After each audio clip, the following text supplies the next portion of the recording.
my channel. It's Eponine, aka Epi, and thank you for joining me for another true crime video. Today's video is an unsolved case, and it is one that is very strange. So before we get too far into it, I want to go ahead and give my usual disclaimer that in doing these videos I mean no disrespect or any offense to anybody involved, none of the victims or their families.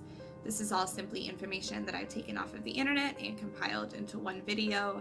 That way people who are interested in this can go to one spot to get a lot of information about this case. So with that being said, let's go ahead and dive into the bizarre disappearance of Brandon Lawson.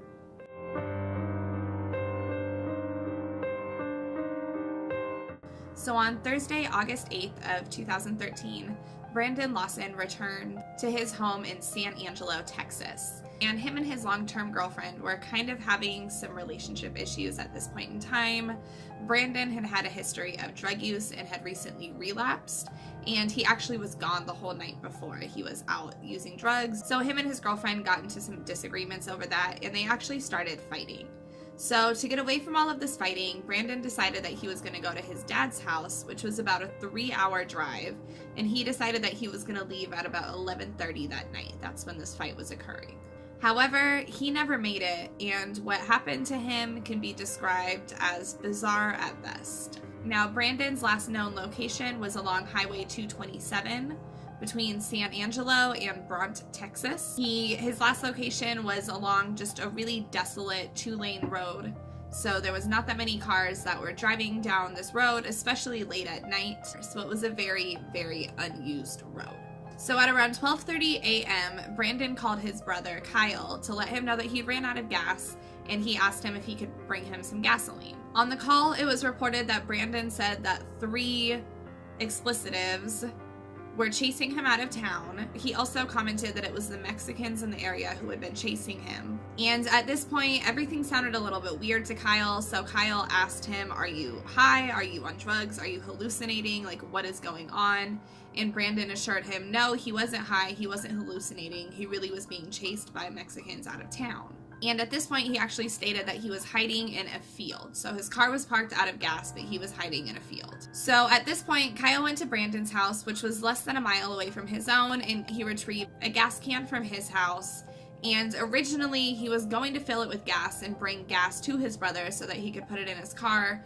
But at this point in time, Kyle's check hadn't cleared from work yet, so he didn't have the money to bring him gas. So he just figured, I'll go pick up the gas can, I'll bring it to my brother, then we can go get gas, and then we'll go back to his car and put it in there, and everything will be fine. So as he was driving out there, the brothers were kind of playing phone tag back and forth.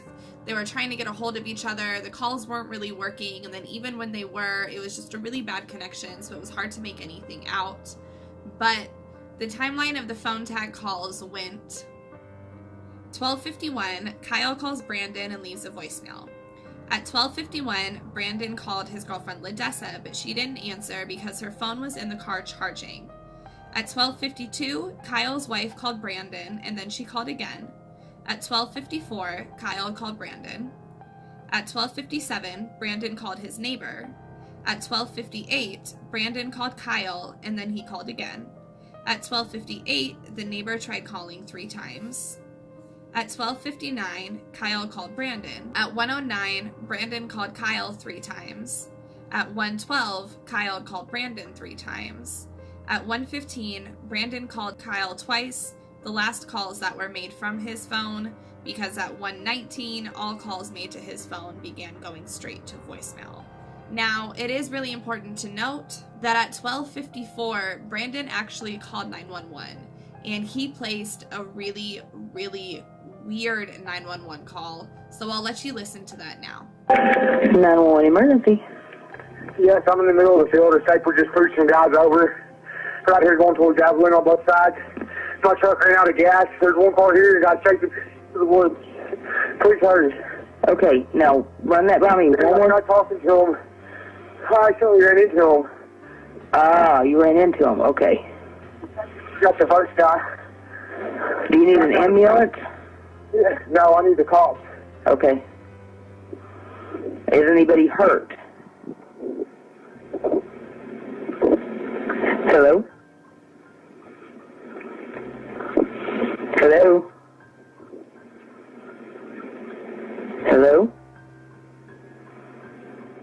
Now, I know it was kind of hard to understand exactly what was said on that call. It's not the clearest 911 call, and I did find a version online that was a little bit clearer, and it has a lot of the 911 dispatcher's speech redacted, so it just focuses on Brandon's speech, and it tries to clarify it a little bit. So I'm going to go ahead and also play that one for you.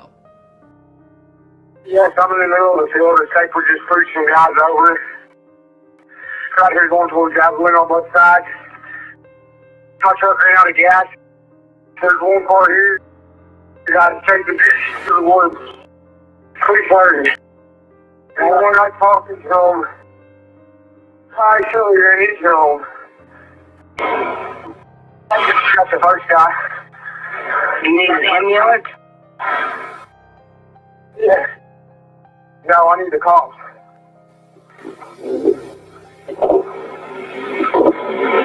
So the 911 calls are just very, very strange, and it's hard to make a whole lot of sense as to what was happening or what Brandon was talking about on these calls.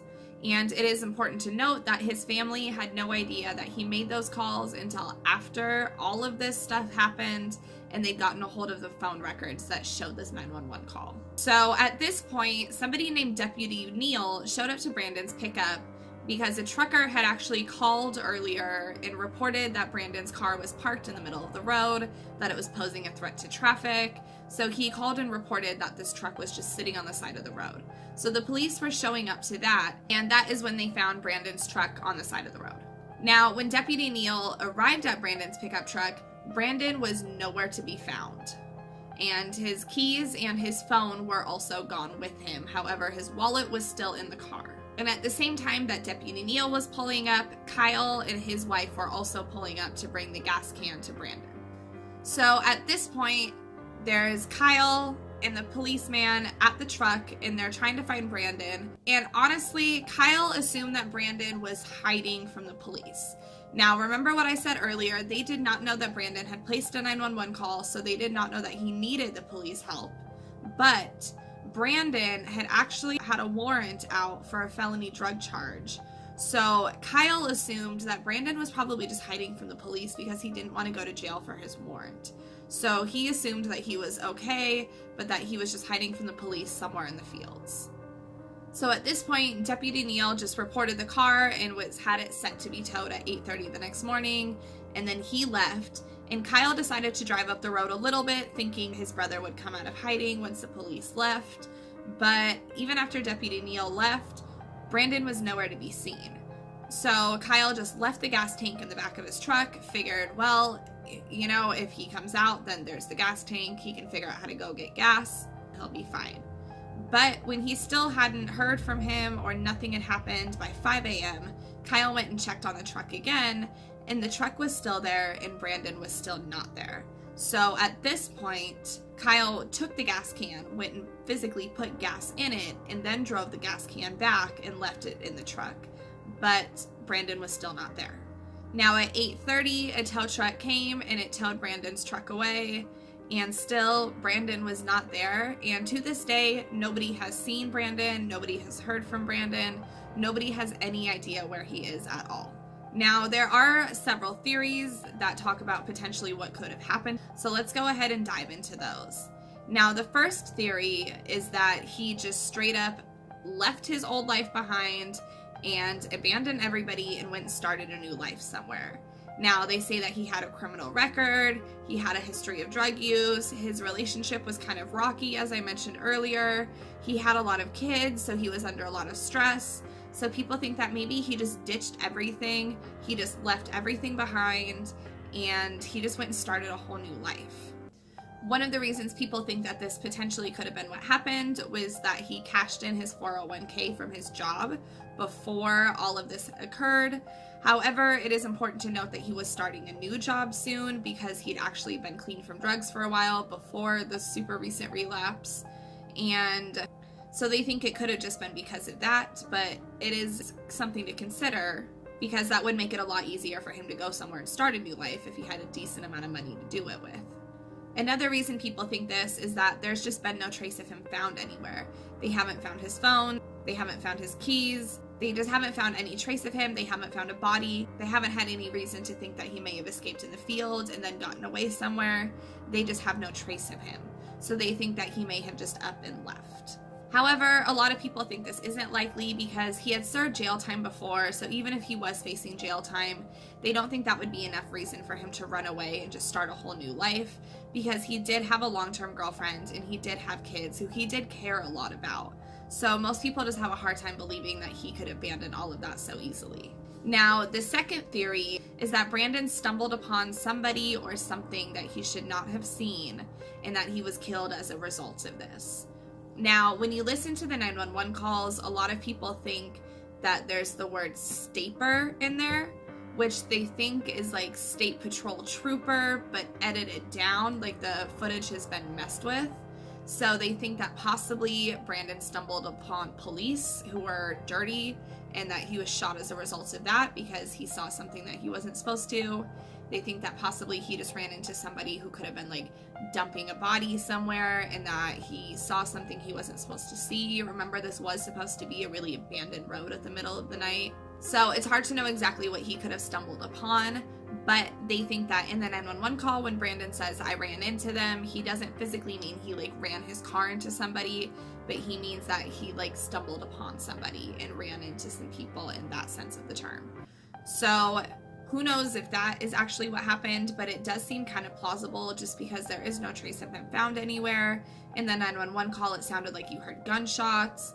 It sounded like there was maybe another person there. So it's not crazy to think that he just ran into somebody and he was in the wrong place at the wrong time. Now, a third theory, and one that I really couldn't find that much information on, so I don't think this one is really seen as a plausible one at all, is that Brandon was kidnapped by the cartels or he was killed by the cartels because of his drug involvement. Now, this stems back to the comment that he made when he talked to his brother about Mexicans being the one chasing him out of town. They think that maybe he got in trouble with his drug usage, he owed somebody money, something like that, and that he was either kidnapped and sold into some sort of slavery, or that he was just killed as a result of that.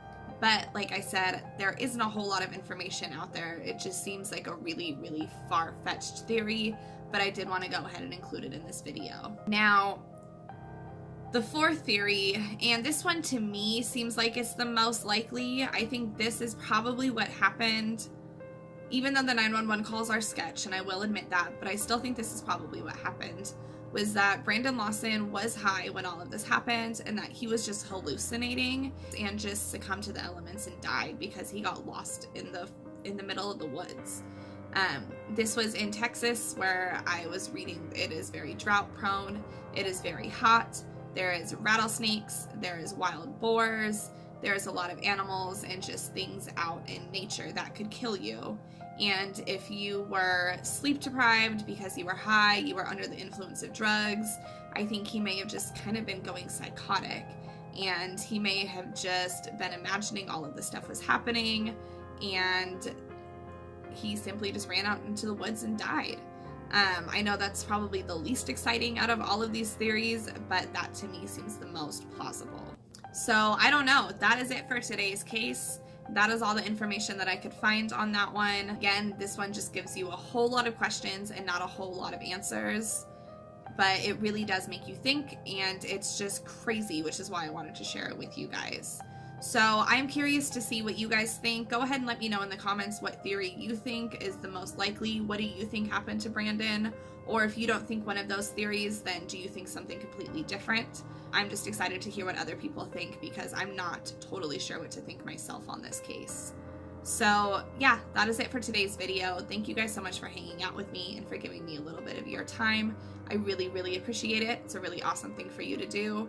If you like content like this, please be sure to hit that subscribe button and that little bell notification so you know when I post my new videos.